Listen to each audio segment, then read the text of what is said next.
Tell me honestly, have you ever trusted someone so deeply, only to realize they were your biggest danger?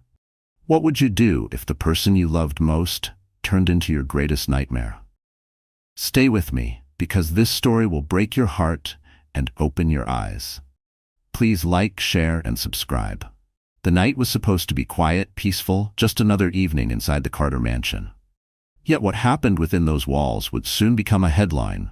A scandal whispered in every corner of the city. Elena Carter, 6 months pregnant and already fragile from exhaustion, never imagined that the man she once believed was her protector would turn into her greatest threat. Damien Carter, her husband, was a millionaire with the kind of arrogance that money breeds. He lived in a marble palace, drove cars worth more than most people's homes, and carried himself like a king. But behind closed doors, his charm dissolved into something darker.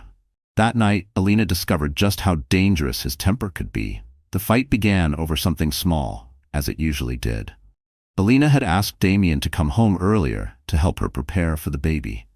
He rolled his eyes, muttering about ungrateful wives and nagging voices. He claimed he worked day and night to give her luxury, and all she could do was complain. She tried to stay calm, reminding him that she wasn't asking for diamonds or vacations, just his presence, just a father for their child. Her words, instead of softening him, ignited his rage.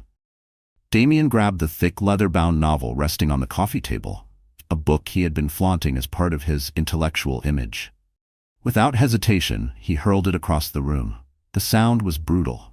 The book struck Elena's temple with sickening force. She gasped, staggered, and collapsed to the ground. The world around her spun, her vision dimmed, and the last thing she heard was the echo of Damien's cold voice.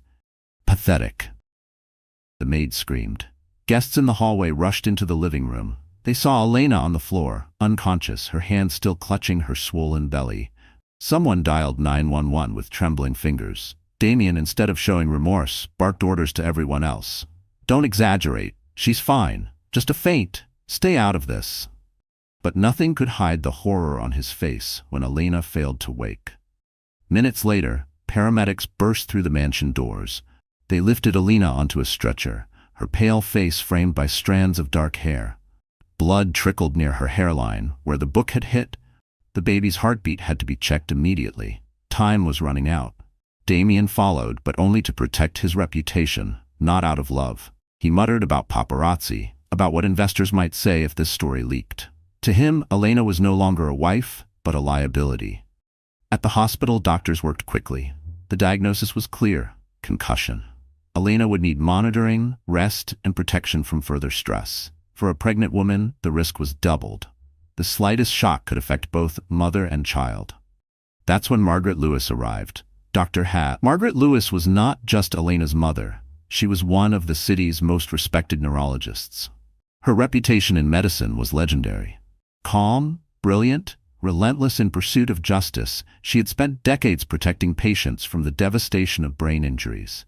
But nothing could prepare her for the sight of her own daughter lying in a hospital bed, her unborn grandchild's future uncertain. When Margaret asked what had happened, the nurse hesitated. Then she whispered, "Your son-in-law." He threw a book at her. The world seemed to freeze. Margaret's eyes hardened. Her hands, steady from years of performing delicate procedures, clenched into fists. She turned to Damien, who stood in the corner, pretending to check his phone. "You did this?" Her voice cut through the sterile air like a blade. Damien smirked, trying to deflect. "It was an accident. She provoked me. She needs to stop dramatizing everything. It's not like I hit her with my hand." The audacity of his words shocked even the nurses. For Margaret, it was confirmation. Damien had no remorse, no soul. She stepped closer, her voice low but burning with fury. "Listen carefully, Damien. You may think your money protects you, but I am not afraid of you. You harmed my daughter and risked the life of my grandchild. I will make sure the world knows what you are." For the first time, Damien's smugness flickered. He laughed it off in front of others, but deep inside, he realized this woman was not like Elena. Margaret would not be silenced. By morning, word had already begun to spread. Hospital staff whispered about the millionaire who had assaulted his pregnant wife. Security cameras in the mansion revealed enough to raise eyebrows. reporters caught wind of the ambulance at the Carter estate. The first sparks of scandal were igniting, and Margaret, standing at her daughter's bedside, made a silent vow. She would not allow this crime to be swept under a silk rug. She would press charges. She would drag Damien Carter into court, strip away his shield of money and power, and expose him for the monster he truly was. The hook had been set. The story of a millionaire's downfall had just begun. But little did Damien know, the neurologist he had underestimated was about to become his worst nightmare. Before the night of the assault, before the mansion filled with flashing ambulance lights, Elena Carter had lived in the shadows of luxury. To the outside world, she seemed blessed. A young wife married to one of the city's wealthiest men, dressed in fine clothes, living in a mansion with marble floors and crystal chandeliers. Strangers assumed her life was a fairy tale. But behind the closed doors of that glittering estate, Elena's reality was much darker. Elena was 29 years old, a school teacher by profession. Teaching had been her passion since childhood. She loved children, loved shaping young minds, loved the innocence that reminded her of hope. She used to believe her calling in life was simple: to create a classroom where students felt safe, loved, and encouraged.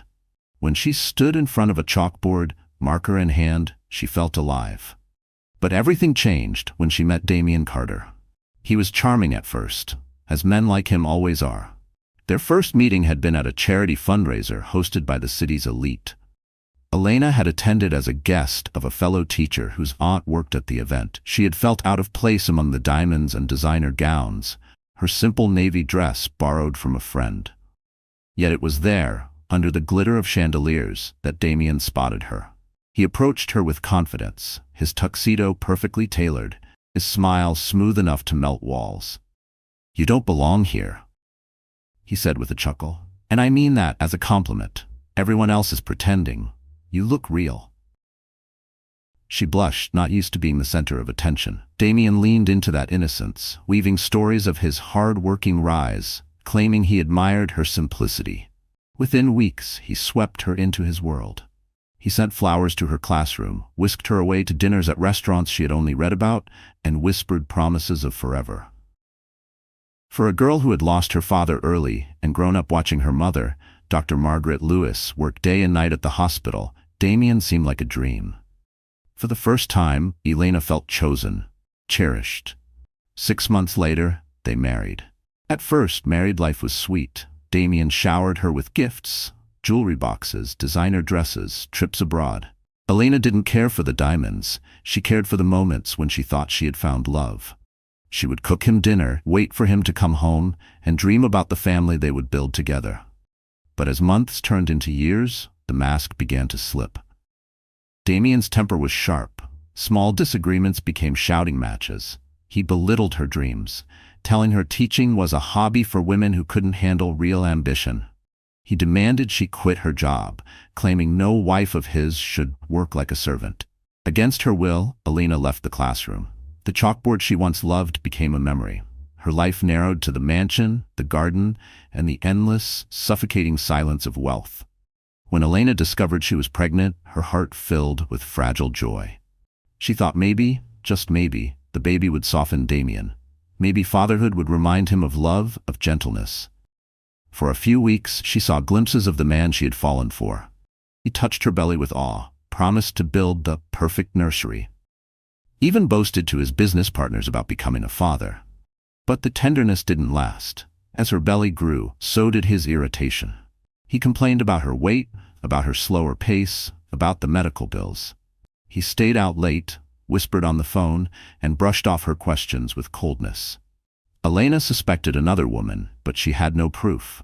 What she did have was the sinking realization that the man she loved no longer existed. Her only comfort came from her mother. Margaret Lewis, though busy as a neurologist, always made time to call, to check in, to remind her daughter she was not alone. But Elena, ashamed of her crumbling marriage, often downplayed her struggles. She wanted her mother to believe she was happy. She wanted to believe it herself. Still, the truth gnawed at her. She was a prisoner inside a palace. On the day Damien threw the book, Elena had been folding tiny baby clothes in the nursery. She had smiled at the little yellow onesies, imagined the sound of laughter filling the cold halls. For one fleeting moment, she felt hopeful. She believed she could survive the loneliness, as long as her baby had love. But Damien's rage that night shattered that illusion. When the book struck her head, it didn't just knock her unconscious, it ripped away the last thread of her denial. She realized then that her husband was not just cruel, he was dangerous. Elena's vulnerability was the cruelest part of it all. She had given up her independence, her job, her voice, all for a man who now treated her like an inconvenience. She was 6 months pregnant, unable to run, too exhausted to fight back, trapped in a gilded cage. Yet inside her lay a strength she didn't know she had. It was hidden beneath fear, buried under years of silence, but it was there. And when she awoke in the hospital to her mother's determined gaze, something shifted. For the first time in years, Elena felt a spark of hope. She saw that she wasn't alone. Her mother's presence reminded her of the power she came from, the resilience in her bloodline. And in that fragile hospital bed, holding her belly, Elena whispered a promise to her unborn child. "I will protect you, no matter what. We will not be broken." Her story was not just about suffering. It was about survival. And though the road ahead would be filled with battles, both in court and in her heart, Elena Carter was about to discover that even the weakest bird can learn to fly again when the storm forces her wings open. But what Elena didn't know was that Damien had already begun plotting, desperate to silence her before the scandal destroyed him. The Carter mansion stood on the edge of the city like a monument to excess. Its gates were iron and gold, its driveway lined with marble statues imported from Europe. From the outside, it was breathtaking. The kind of place people slowed down to stare at. The kind of place that appeared in glossy magazines under captions like American Success. But for Elena Carter, it had never felt like a home. The marble floors were cold, echoing with every step. The chandeliers sparkled above her, but their light never brought warmth. The walls, covered with expensive paintings, seemed to close in on her more each day. The mansion wasn't built for family or laughter. It was built for display, a stage where Damien could parade his wealth. For Elena, every room carried the weight of silence. The nursery had been the only exception. She had poured her heart into it, painting the walls a soft yellow, choosing a crib with carved details, placing stuffed animals on the shelves. It was the one space that reflected her dreams instead of Damien's ego. But even there, she could feel the tension. Damien had scoffed when she decorated it herself. "We could have hired a designer," he said. "You're making it look cheap." The house was beautiful, yes, but beauty without love is a cage. And Elena lived in that cage, day after day, until the night everything shattered. When the paramedics carried her out, the grand staircase and gilded mirrors seemed almost to mock her. Guests who had once envied her now whispered in shock, their voices blending with the wail of the ambulance siren.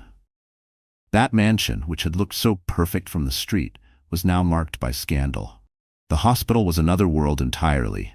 Gone were the polished marble floors and glittering chandeliers. Here the air was heavy with antiseptic, the beeping of machines, the shuffle of nurses' shoes on tile.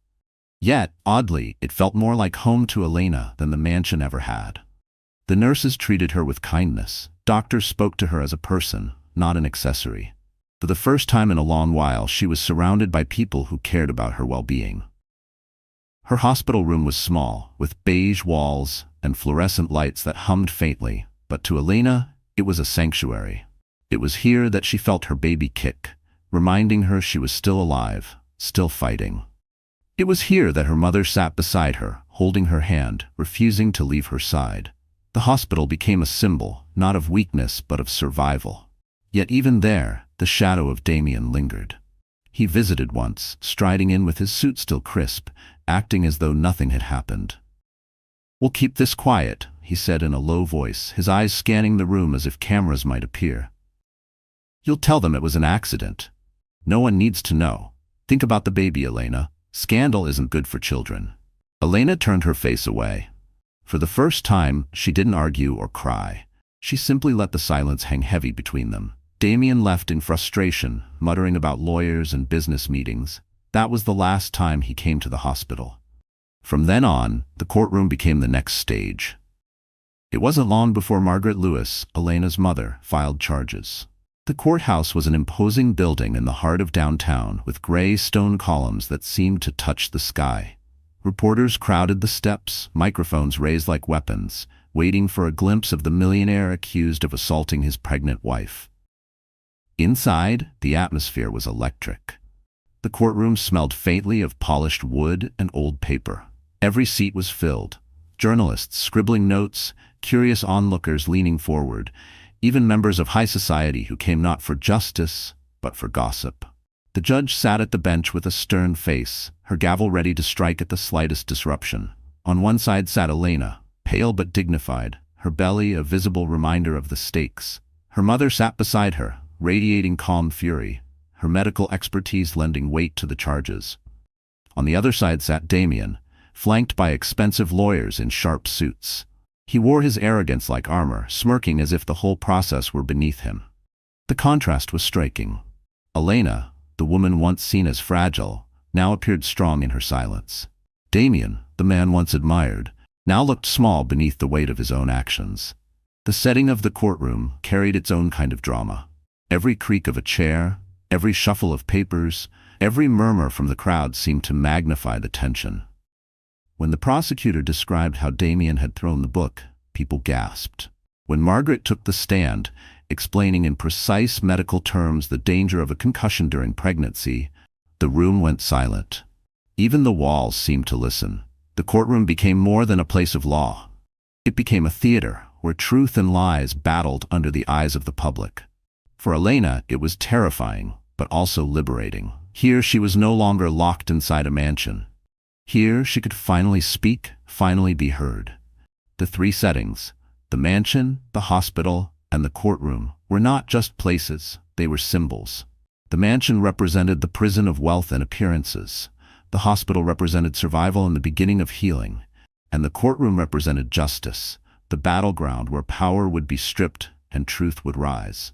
Elena's journey would move through each of these stages, transforming her from a silenced wife into a woman with a voice strong enough to shatter walls.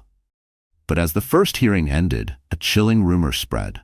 Damien had a plan to turn the case in his favor, one that could ruin Elena before she even found her strength. Damien Carter had mastered the art of deception. To the world, he was a self-made millionaire, a business genius who had clawed his way from nothing to the top of the city's elite. He was the man who could shake hands with politicians at lunch and close million-dollar deals over cocktails by dinner. His name was splashed across financial magazines, his face often framed by the phrase, "Visionary of the Year." But the truth was uglier. Damien's rise to wealth had not been built on brilliance alone, but on ruthlessness. He thrived on manipulation, exploiting weaknesses in competitors and colleagues. Deals were won not by innovation, but by intimidation. He had a way of looking someone in the eye and convincing them they were lucky to be cheated. It was that same cold charisma that had first pulled Elena into his orbit. He knew how to charm. He knew how to smile just long enough to make people trust him. And he knew how to hide his darkness until the moment he no longer needed the mask. Behind closed doors, Damien was not the suave businessman the magazines adored. He was controlling, demanding, quick to anger. He saw people, especially women, not as partners, but as possessions. Elena, to him, had been a prize. At first he paraded her like a trophy, the beautiful school teacher who made him look like a family man. But once the wedding vows were spoken, once she was safely trapped inside his world, the admiration faded. What replaced it was contempt. He mocked her teaching career, sneering that her salary was pocket change. He insisted she quit, declaring that a Carter wife doesn't punch a time clock. He told her what to wear, how to speak, even how to smile at parties. Whenever she resisted, he reminded her of her dependency. "You'd be nothing without me," he'd whisper in the dead of night. And yet, in public, he played the part of the devoted husband. Arm around her waist at galas, hand resting protectively on her shoulder, voice dripping with pride as he spoke about his beautiful wife. He fooled almost everyone. But he couldn't fool Elena forever. By the time she became pregnant, Damien's double life had grown harder to hide. He stayed out late under the excuse of business dinners. He received texts at all hours, which he read with a smirk before turning his phone face down. He suddenly became careful with his cologne, careful to shower before bed. Elena recognized the signs, though she had no proof. Then came Cassandra. Cassandra Blake was 27, ambitious and stunning in the way of women who know the power of their beauty. She worked as a junior consultant at one of Damien's companies, though work was hardly what kept her close. She was the opposite of Elena. Bold where Elena was gentle, loud where Elena was quiet, ruthless where Elena was forgiving. Cassandra didn't want love, she wanted status. And Damien, with his money and arrogance, gave her exactly that. He flaunted Cassandra at business events, introducing her as a promising strategist. But the lingering touches, the private smiles, the way his eyes followed her across the room, all of it spoke of something more. Rumors swirled, and while Elena suffered in silence, Cassandra basked in the attention. It was Cassandra who fueled much of Damien's cruelty. She whispered that Elena was weak, boring, too soft for a man of his stature. She urged him to be free, to rid himself of the wife who dragged him down. Damien listened, because Cassandra fed the very monster inside him, the one that thrived on control and humiliation. When Damien threw that book at Elena, it wasn't just anger. It was years of entitlement and poison, sharpened by Cassandra's voice in his ear. To him, it wasn't violence, it was discipline. That was how twisted his world had become. But what Damien never understood was that arrogance has a price. His entire life had been built on the belief that money erased consequences. He bribed his way out of scandals, silenced employees with payoffs, and buried lawsuits before they reached the public. He believed Elena would be no different. Yet, as the courtroom lights shone on his smug face, cracks began to appear in his carefully polished mask. The prosecutor painted him not as a genius, but as a bully. The audience gasped when they heard how he'd struck his pregnant wife. Reporters scribbled furiously, cameras clicked, and for the first time, Damien's wealth didn't feel like protection. It felt like evidence of arrogance. Still, Damien wasn't ready to lose. He leaned on his lawyers, crafting a defense of misunderstanding. He whispered to Cassandra about staging an alibi. He even hinted at paying off a witness. In his mind, the trial wasn't about truth. It was about survival. And deep down, Damien was terrified. Not of prison, not of public shame, but of losing control. Because if Elena found her voice, if Margaret succeeded in exposing him, then Damien's empire would crumble. And the man who once believed himself untouchable would stand naked before the world. The villain was powerful, yes, but he was also desperate. And desperation makes monsters even more dangerous. That night, after the first day in court, Damien returned to his penthouse suite at a luxury hotel. Cassandra waited for him, draped across velvet cushions, a glass of champagne in her hand. "You'll crush them, won't you?" she purred. Damien smirked, but his eyes betrayed the storm inside. "They think they can corner me," he muttered, "but I always find a way out." He raised his glass as if to toast to his own invincibility. But neither he nor Cassandra knew that the walls were already closing in. And this time, money wouldn't be enough to save him. For days after the hospital incident, Damien Carter convinced himself he was still in control. He had spent years crafting his image as a brilliant millionaire, a man admired for his sharp mind and philanthropic gestures. Surely, he thought, a single outburst at home could be buried. He hired the best attorneys, tightened the loyalty of his staff, and even threatened the maid who had witnessed everything. "Not a word," he warned, his voice low and cold. "If this leaks, your career in this city is over." But scandals have a way of slipping through cracks no money can seal. It began with whispers in the hospital. Nurses talked to other nurses who told friends, who told reporters. Soon, tabloids ran bold headlines, "Millionaire's pregnant wife hospitalized after mysterious injury." At first, details were vague, but the curiosity was enough to ignite fire. Social media buzzed with speculation. Some claimed it was a fall, others whispered about abuse. Damien panicked. His publicist drafted statements about a minor household accident. He told investors Elena had fainted. He smiled at galas, insisting everything was fine. For a moment, it seemed his charm might work. But then the truth exploded. One of the guests who had been at the mansion the night of the attack leaked a recording to a journalist. It captured Damien's voice, sharp and arrogant, yelling at Elena, followed by a sickening thud and the maid's scream. The audio was grainy, but undeniable. The next morning, newspapers carried the story in bold letters. Millionaire hurls book at pregnant wife, concussion diagnosed. The headline was everywhere, on morning talk shows, gossip blogs, even mainstream news. Damien's face, once admired, was now plastered alongside words like abuser, tyrant, monster. The story spread so fast it was impossible to contain. Elena, still recovering in her hospital bed, became the unwilling center of attention. Paparazzi swarmed outside, desperate for a photo. Her name trended online. Strangers speculated about her life, her marriage, her choices. Some pitied her, others cruelly blamed her. She should have left him sooner. She only stayed for the money. Why do women put up with this? The humiliation was unbearable. Elena wanted to disappear, to hide her swollen belly from the cameras, to protect her unborn child from the chaos. But every time she closed her eyes, she heard Damien's voice. Think about the baby. Scandal isn't good for children. Now, it wasn't the scandal hurting the baby. It was Damien himself.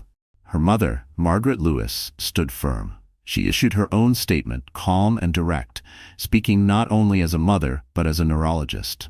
My daughter suffered a concussion. This was no accident. I will not stay silent while my daughter and her unborn child are endangered. Her words struck like lightning. Unlike Damien's hollow excuses, Margaret's voice carried weight. She wasn't just a grieving mother. She was a respected doctor with decades of credibility. The public began to rally behind her. Women shared their own stories of abuse under hashtags like Justice for Elena. Survivors wrote letters of support. Talk shows invited experts to discuss the dangers of head trauma during pregnancy. The more Damien tried to silence the narrative, the louder it grew. His business partners grew uneasy. At a corporate dinner meant to reassure investors, the tension was palpable. Cameras flashed as Damien strutted into the ballroom with Cassandra on his arm, smiling as if nothing were wrong. But instead of admiration, he was met with whispers, glares, and flashing phones recording his every move. Midway through the evening, a brave journalist shouted from across the room, "Damien, did you really throw a book at your pregnant wife?" The crowd gasped. Damien froze for a fraction of a second before plastering on his trademark smirk. "Ridiculous rumor," he said smoothly. "People love to exaggerate."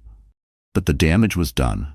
The footage of him brushing it off, standing smug beside his mistress while his wife lay in the hospital, went viral overnight. Memes mocked his arrogance. Hashtags demanded boycotts of his companies. Sponsors pulled out of partnerships. What he feared most, public humiliation, was no longer a threat. It was a reality. For Elena, the humiliation cut even deeper. She wasn't just the victim of abuse, she was now the subject of gossip, dissected by strangers. Reporters shouted questions as she was wheeled to doctor's appointments. Will you divorce him? Is it true he cheated? Are you scared for your baby? Every flash of a camera felt like another wound. But amid the storm, something unexpected happened. Elena began to realize she was no longer invisible. For years, Damien had silenced her, made her believe her voice didn't matter. Now the world was listening. The humiliation was painful, but it was also a weapon. If she spoke, her words could cut through Damien's lies louder than any headline. With her mother's encouragement, Elena agreed to attend the next court hearing publicly. It was terrifying. She knew cameras would be there, critics waiting, but as she stood in front of the courthouse steps, her hand resting on her belly, she finally raised her voice. "I did not fall. I was not clumsy. My husband threw a book at me while I was pregnant, and I will not be silenced." The crowd erupted, some with applause, some with gasps, some with tears. The humiliation that once crushed her now became her strength. The cameras caught every word, every tremble in her voice, every ounce of courage it took to stand there. And for the first time, Damien wasn't the one in control of the story. But inside the courthouse, Damien leaned toward his lawyer, his eyes burning with rage. "If she wants war," he hissed, "I'll give her war." And that night, as Elena tried to sleep, a mysterious message appeared on her phone. "Drop the charges, or you'll regret it." The days following her public statement were the hardest of Elena Carter's life. For one brief moment, she had felt strong standing on those courthouse steps. She had spoken her truth, and the world had listened. But strength is not steady. It comes and goes like waves. And when the waves receded, what was left was exhaustion, fear, and despair. Her phone buzzed constantly with messages. Some were supportive, letters from women she had never met, strangers who told her she gave them courage. But others were vicious. Anonymous threats filled her inbox. "You're ruining his career. Greedy liar, you'll regret this." Each word chipped away at her fragile hope. The message that haunted her most was the anonymous warning. "Drop the charges, or you'll regret it." It echoed in her mind at night, feeding her paranoia. She began to jump at every sound. A knock on the door made her heart race. A shadow in the hallway made her clutch her belly protectively. Her mother tried to comfort her. Margaret sat by her bed, stroking her hair like she had when Elena was a child. "You are safe, sweetheart. I won't let anything happen to you or the baby." But Elena wasn't sure she believed it. Damien's reach was long, his money endless. He had powerful friends in politics, in business, even in the media. If he wanted to destroy her, could anyone really stop him? One evening, as rain lashed against the hospital windows, Elena broke down completely. She sat curled on the bed, hugging her swollen belly, tears soaking her gown. "I can't do this, Mom," she whispered. "I'm not strong enough. What if I lose the baby? What if he finds a way to take everything from me?"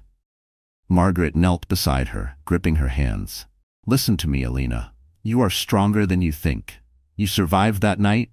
You survived him, and you are not alone." But Elena shook her head. She felt alone.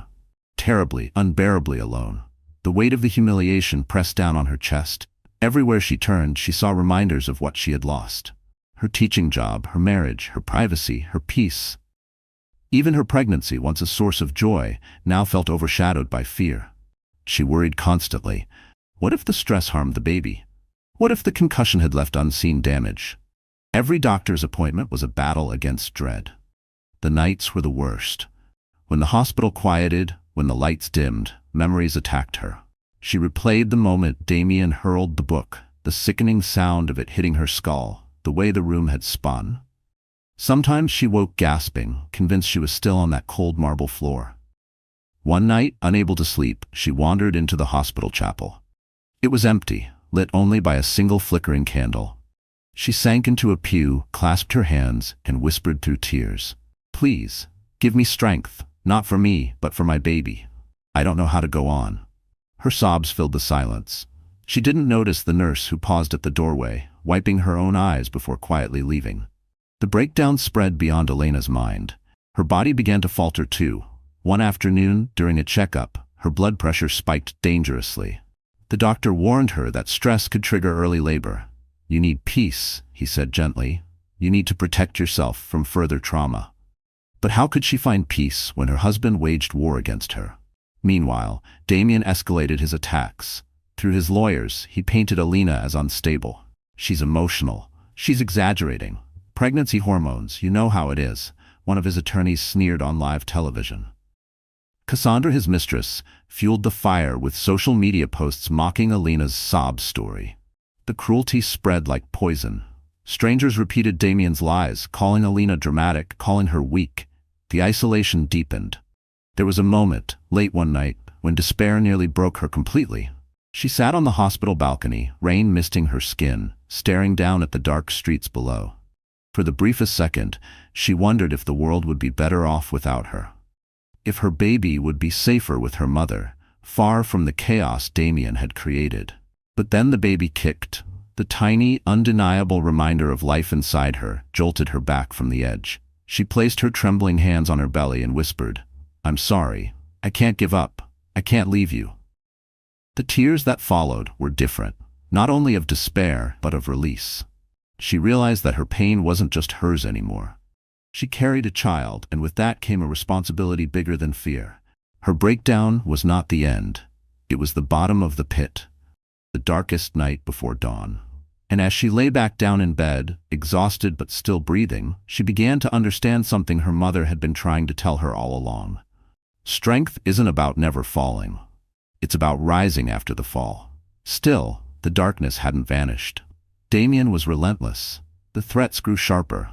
One night, the hospital staff discovered a stranger trying to enter her room under false credentials. Security intervened just in time. Elena was shaken to her core. If Damien, or his allies, were willing to go this far, what else could they do? Her breakdown reached its peak the next morning, when she collapsed into her mother's arms and whispered, "I don't think I can fight him anymore. I don't think I can win." Margaret held her tight, her voice fierce and steady. "Then let me fight for you. Let me be your strength until you find your own again." And at that moment, Margaret revealed she had evidence, a secret Damien never knew she possessed, one that could turn the entire case upside down. Elena stared at her mother, tears still wet on her cheeks. Margaret's words cut through the fog of despair like a lightning bolt. "I have evidence Damien doesn't know exists." For a moment, Elena couldn't process it. She had been drowning in fear, convinced Damien's power was unshakable. But now her mother's calm certainty stirred a flicker of hope she hadn't felt in weeks. "What do you mean?" Elena whispered, clutching her mother's hands. Margaret's gaze was steady, her voice low but filled with quiet fire. "The night Damien hurt you, he wasn't as careful as he thinks. There were cameras." Elena blinked. "Cameras?" Margaret nodded. "I installed a discreet security system in your home months ago. You didn't know, because I didn't want to intrude. But I had a terrible feeling about him. I couldn't explain it. I just knew. I've seen too many women in my practice suffer from accidents that weren't accidents. I couldn't let that happen to you. So I made sure there was proof." The room seemed to tilt. Elena's heart pounded as she tried to absorb the weight of those words. Proof, actual evidence. The very thing Damien had always believed he could erase with his money and influence. Margaret continued. "The cameras in the living room captured everything. His voice, his anger, the moment he threw the book. And your collapse. It's all there, Elena. He can't lie his way out of it." Elena's breath caught. For so long, Damien had controlled the narrative, twisting truth into lies, convincing the world she was unstable. Now, for the first time, she had something that could destroy his mask. But with the relief came fear. "If he finds out you have this, Mom, he'll come after you. He'll do anything to bury it." Margaret squeezed her daughter's hand.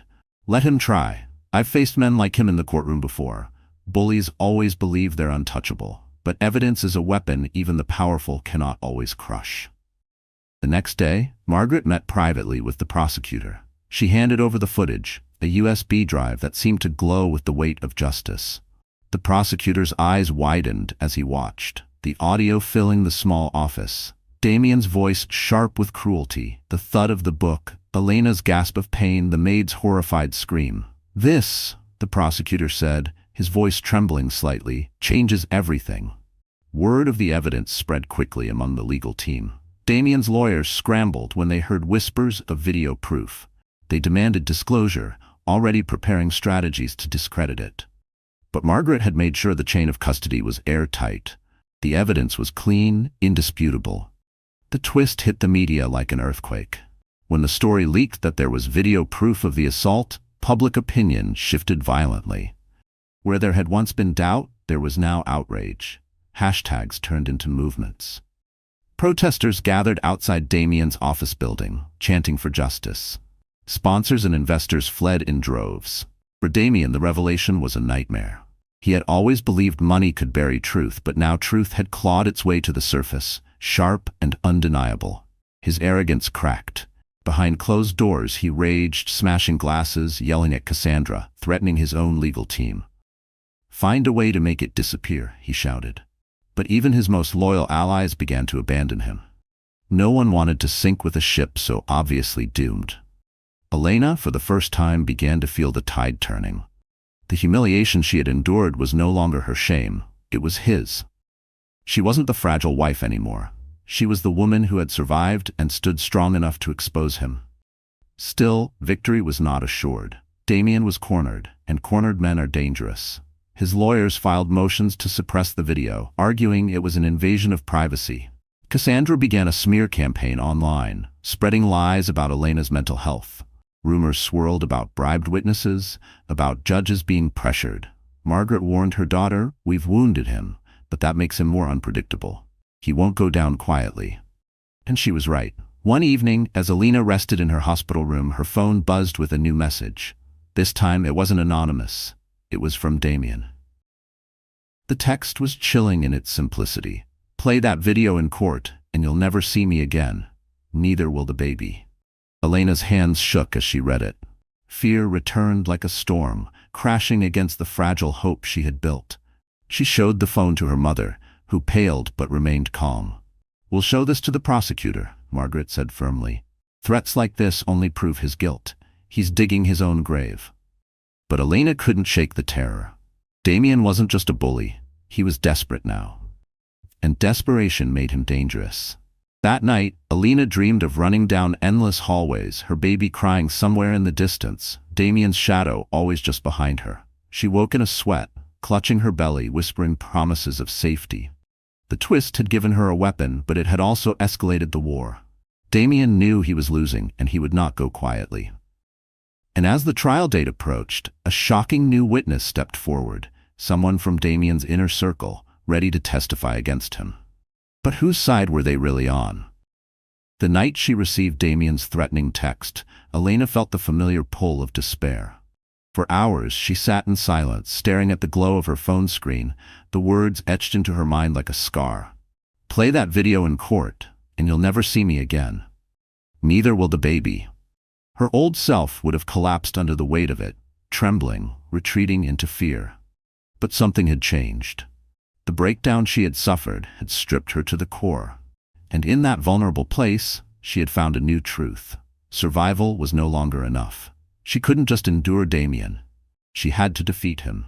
The next morning, Elena stood before the hospital mirror, studying her reflection. The woman looking back was pale, exhausted, her hair limp from weeks of stress. Yet in her eyes burned something Damien had never seen before: defiance. Her mother entered quietly, carrying a garment bag. "It's time," Margaret said softly. Inside was a dress, not extravagant, not gaudy, but elegant and powerful. Navy blue, tailored to her changing body, it framed her figure with dignity. Margaret explained, "This isn't about fashion. It's about reminding him, and reminding you, that you are not broken. You are still here." Elena hesitated, then slipped into the dress. When she turned back to the mirror, her breath caught. For the first time since the marriage began to crumble, she didn't see a victim. She saw a woman reclaiming herself. The transformation wasn't just outward. Over the following days, Elena worked with a therapist arranged by her mother. She practiced grounding exercises, learned to steady her breath when panic rose, and spoke aloud the words she had been too afraid to say. "He doesn't control me. Not anymore." Each time she repeated it, her voice grew stronger. Meanwhile, her legal team prepared her for court. At first, Elena dreaded the questions. What if she froze?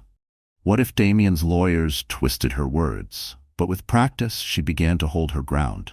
She learned to meet their eyes, to answer calmly, to refuse intimidation. The woman who once whispered apologies now spoke with clarity. The woman who once trembled at Damien's anger now faced his lawyers without flinching. Outside the courtroom, the transformation became public. On the day of the next hearing, Elena arrived flanked by her mother and her legal team. Cameras swarmed, flashes exploding like fireworks. But instead of shrinking back, Elena stood tall, one hand resting protectively on her belly, the other waving politely to supporters.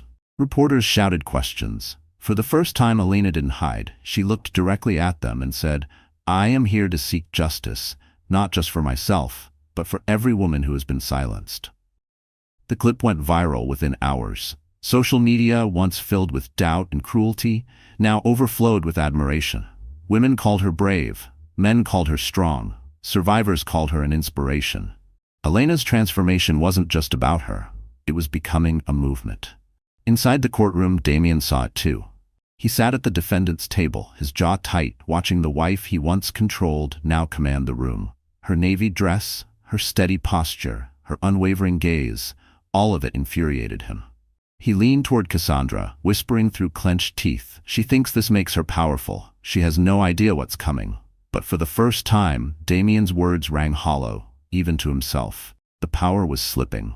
As the trial continued, Elena's transformation deepened. She no longer recoiled when Damien's name was mentioned. She no longer cried when false stories surfaced in the press. Instead, she met every challenge with resolve. She poured her pain into determination, her fear into fuel. Her mother noticed the shift. One evening, as they prepared for the next day in court, Margaret smiled softly. "You remind me of myself when I was your age," she said. "Fierce, but hiding it until the world pushed too hard. I always knew you had this in you. Elena shook her head. I don't feel fierce. I feel tired. Margaret touched her hand. Strength isn't about how you feel. It's about what you do despite how you feel. And look at what you're doing, Elena. You're fighting. That night, Elena lay awake, her baby kicking gently inside her. She whispered into the darkness, "We'll be okay. I promise. I'm not afraid of him anymore." But transformation is never smooth. With each step forward, new challenges emerged. Damien's lawyers launched a brutal campaign, dragging Elena's personal life into the spotlight. They accused her of exaggerating, of fabricating the assault, of manipulating public sympathy. They even leaked private photos of her from happier times with Damien, claiming they showed a loving marriage. For a moment, the old doubts returned. But this time, Elena didn't break. She held a press conference, calmly addressing the lies. "Yes, I once smiled beside him. Yes, I once believed in him. But those moments do not erase the night he hurt me, nor do they erase the truth." The public roared with support. Her transformation was nearly complete. She was no longer the silent, suffering wife. She was a fighter, a voice, a symbol. Then came the most dramatic shift of all. On the eve of the final hearing, Elena walked into the courthouse wearing a simple white suit. It was a deliberate choice. White, the color of renewal, of clarity, of truth. She walked past Damien without flinching, past Cassandra without a glance, straight to her seat. Cameras flashed, capturing the image that would appear on front pages the next morning. The pregnant woman who dared to stand against power, unbroken and unafraid. The courtroom fell silent as she prepared to testify. Her transformation complete. She would tell her story, not as a victim, but as a survivor, demanding justice. But just as she was sworn in, the doors at the back of the courtroom opened, and the mysterious witness who had promised to testify against Damien finally entered, sending a shockwave through the room. It was someone no one expected. The heavy doors creaked open, and all eyes turned. The witness who entered the courtroom that morning wasn't a stranger. It was Cassandra Blake. Gasps rippled through the room. Damien stiffened in his chair, his eyes widening in disbelief. His mistress, the woman he had flaunted at galas, the woman who had whispered poison into his ear, now walked toward the witness stand in a fitted black dress, her heels striking the marble floor like gunshots. Elena's heart pounded. She had expected someone from Damien's business circle, maybe a betrayed associate or a disillusioned employee. She had never expected Cassandra. The judge called for silence as Cassandra raised her hand and swore to tell the truth. Then, in a voice steady but sharp, she began. "I was there the night Damien threw the book at Elena Carter," she said. "I was in the hallway, waiting for him. I heard the fight, I heard his shouting, and I saw what happened afterward. He didn't care that she was on the ground. He only cared that people had witnessed it. He told me to stay quiet. He told me to say it was a fall. And for weeks, I obeyed, but I can't anymore." The room erupted. Cameras clicked furiously. Reporters scribbled notes with shaking hands. Even the judge banged her gavel for order. Damien leapt to his feet, his face red with fury. "Liar," he roared. "You're doing this because I ended things with you." Cassandra's lips curved into a cold smile. "Ended things? Damien, you never ended anything. You just thought you could trade me in like you did your wife. But unlike her, I don't fear you anymore." The words cut like glass. Elena sat frozen, torn between shock and vindication. Cassandra wasn't her ally, not truly. This wasn't about loyalty to Elena. This was revenge against Damien. But in that moment, it didn't matter. Her testimony was damning. The prosecution wasted no time. They played the security footage Margaret had provided. The screen in the courtroom lit up with Damien's voice, Damien's rage, the sickening thud of the book striking Elena's head. Gasps filled the room again, louder this time, some people even covering their mouths in horror. Then came Cassandra's testimony, perfectly aligning with the footage. The case against Damien was airtight. Elena watched him unravel. The man who once strutted through life with arrogance now sat slumped, sweating, his lawyers whispering frantically in his ear. He looked smaller than she had ever seen him. His smirk was gone. His power was slipping through his fingers like sand. The prosecution ended with a fiery statement. "This is not just a case of assault. This is a case about abuse of power. Damien Carter believed his money made him untouchable. He believed he could hurt his wife, silence witnesses, and manipulate the truth. But today, the truth has spoken, and justice will be served. The gallery erupted in applause before the judge demanded silence again. Elena was next to testify. She rose slowly, one hand steadying her swollen belly. The courtroom hushed. All cameras turned to her. Her voice trembled at first, but then it grew stronger. She described the years of manipulation, the way Damien belittled her, the loneliness of the mansion, the fear that haunted her every day. She recounted the night of the attack, the sound of the book, the blackout, waking in the hospital to her mother's determined face. Tears filled her eyes as she said, "For years, I believed I was powerless. I believed my voice didn't matter. But I was wrong. And today I am here to say, not just for myself, but for every woman who has been silenced, you are not powerless. You are not alone." The gallery erupted again, this time with cheers. Even the judge looked moved as she instructed the crowd to settle. Damien's lawyers tried to cross-examine, but Elena stood firm. Every attempt to rattle her fell flat. She answered with calm dignity, refusing to let them twist her words. By the time she stepped down, the room was buzzing with admiration. Cassandra's betrayal, Margaret's evidence, and Elena's testimony formed an unbreakable chain. Damien's empire was collapsing in real time, right in front of him. But Damien wasn't finished. As the hearing ended, he turned to Elena, his face contorted with rage. His voice was low, but she heard it clearly. "This isn't over. You think you've won, but you haven't seen what I can do." The bailiff stepped closer, ready to escort him out, but Damien leaned forward one last time. His eyes burned with desperation. The mask of the powerful millionaire now stripped away, revealing the monster beneath. Elena met his gaze without flinching. For the first time in their marriage, she wasn't afraid. She didn't shrink. She didn't cry. She simply stared back, her silence louder than his threats. The crowd watched, breathless, as the once dominant man was led away in handcuffs to await sentencing. Cameras flashed, capturing the moment that would make headlines across the world. The millionaire abuser finally brought low. Outside, protesters cheered. Supporters waved signs reading, "Justice for Elena" and "No more silence." The city had chosen its side, and it wasn't his. But as Elena stepped into the sunlight, the crowd chanting her name, she couldn't shake one thought. Damien was right about one thing. It wasn't over. He still had resources, allies, secrets. And desperate men with nothing to lose are the most dangerous of all. That night, as Elena prepared for the sentencing hearing, her lawyer received an anonymous tip. Damien had one last card to play. Something so shocking it could shake the entire case before the verdict was read. The sentencing hearing drew more attention than any trial the city had seen in years. Outside the courthouse, the streets swelled with reporters and supporters holding signs. "Justice for Elena. No more silence. Power doesn't excuse abuse." The chants echoed down the blocks, carried on the wind like a drumbeat of history being made. Inside, the air was electric. Every seat was filled. Camera crews lined the back wall. This wasn't just a legal proceeding anymore. It was a reckoning. Elena sat quietly at the plaintiff's table, her mother beside her. She was calm, dressed once again in white, a symbol of renewal. Her hands rested gently on her pregnant belly. No matter the outcome, she knew she had already transformed. She had stood up, she had spoken, she had fought. But Damien wasn't finished. His lawyers filed a last-minute motion, claiming to possess evidence that would discredit Elena. Whispers rippled through the courtroom as a folder of documents was passed to the judge. Damien leaned back in his chair, a smug smile tugging at his lips. It was his final card, his last chance to reclaim control.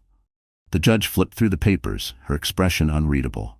The room waited, tense and breathless. Then, in a calm but firm voice, the judge spoke. "These documents are fabricated." A stunned silence followed. Damien's face blanched. "The signatures are forgeries. The dates don't align. This is a blatant attempt to obstruct justice." Gasps erupted. Reporters scribbled furiously. Cameras flashed. The judge's gavel struck hard. "This court will not tolerate such deception."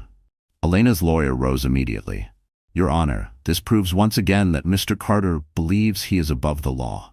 He tried to falsify evidence in a desperate bid to escape accountability. This only strengthens the case against him." The judge nodded, her gaze fixed on Damien. "Enough games. We will proceed with sentencing." Damien's mask finally shattered. He slammed his fist on the table, shouting, "You can't do this to me. I built this city. I made these people rich. Without me, you're nothing." His voice echoed through the chamber, wild and desperate. Bailiffs moved quickly, restraining him. The image of the once untouchable millionaire, now reduced to a raging, handcuffed man, was broadcast across every network. It was the fall of a giant, the end of a myth. When order was restored, the judge read the sentence. For the crime of aggravated assault against your pregnant wife, and for attempting to obstruct justice, Damien Carter, you are hereby sentenced to prison. Justice will be served. The gavel fell, sharp and final. The room erupted. Cheers from the gallery, tears from Elena's supporters, gasps of relief. Reporters rushed to broadcast the verdict. Headlines would declare it within minutes. Millionaire Damien Carter sentenced, justice for Elena Carter. Elena closed her eyes, exhaling a breath she didn't realize she had been holding for months. Tears filled her eyes, not of fear, but of release. Margaret squeezed her hand, whispering, "It's over, sweetheart. It's finally over." But Elena shook her head softly. "No, Mom. It's not just over. It's the beginning." Outside the courthouse, Elena stepped into the sunlight. The crowd erupted in cheers, chanting her name. Cameras flashed, microphones thrust forward, but for the first time she didn't feel overwhelmed. She raised her hand for silence, and the crowd hushed. Her voice carried steady, strong, and clear. "This victory is not just mine. It belongs to every woman who has ever been told to stay silent. Every survivor who has ever been doubted, every person who has ever been made to feel powerless. We are not powerless, we are not voiceless. We are stronger than those who try to break us. And today proves it." Applause thundered. Some cried openly. Others shouted words of encouragement. The moment was more than a verdict, it was a declaration of change. In the weeks that followed, Elena's story spread worldwide. She was invited to speak on talk shows, her face gracing magazine covers, not as Damien Carter's wife, but as a woman who fought and won. She partnered with organizations to support survivors of abuse, her voice becoming a beacon of hope. Her transformation was complete. From a silenced teacher to a broken wife, from a victim to a fighter, Elena Carter had emerged as a leader, an inspiration. And when her baby was born, a healthy little girl with dark hair and curious eyes, Elena held her close and whispered, "You will never know fear the way I did. You will grow up knowing your mother fought for you, and we won." Margaret stood nearby, tears in her eyes, proud beyond words. She had fought as both a doctor and a mother, and now, seeing her daughter and granddaughter safe, she knew it had all been worth it. As for Damien, his empire crumbled. Companies cut ties, properties were seized, allies vanished. In prison, he was just another man stripped of power, left with nothing but the echoes of the arrogance that once defined him. Elena never visited, she never looked back. Her revenge wasn't in his downfall, it was in her rise. Months later, at a gala hosted in support of survivors, Elena walked onto the stage in a simple gown. The crowd rose to its feet in thunderous applause. She smiled, humbled, and began her speech. "My story began in silence. It nearly ended in despair. But because I found the courage to speak and because others stood beside me, I found freedom. To every woman out there, to every survivor, you are not weak, you are not broken, you are not alone. Speak your truth. The world will listen." The room erupted once more, the sound of victory, of solidarity, of change. Elena Carter's journey had begun with pain, humiliation, and fear, but it ended with strength, justice, and hope. And as she held her daughter that night, watching the world applaud, Elena whispered one final promise. "Our future will never be built on fear, it will be built on freedom." So, my wonderful friends, our story has come to a close. And if you're still here with me right now, it means something in Elena's journey touched your heart in a personal way. Maybe it reminded you of your own battles, or maybe it whispered a quiet truth you needed to hear. That no matter how dark life feels, you are never powerless. The Stoics used to say, you have power over your mind, not outside events. Realize this, and you will find strength. Elena's fight wasn't just against Damien, it was against fear, silence, and despair. And she won, and so can you. If this story moved you, don't keep it to yourself. Share it with someone who might need courage today. Hit like, subscribe, and join this community, where we remind each other that healing is possible, justice is worth fighting for, and freedom begins with truth. Together, let's keep telling stories that give hope.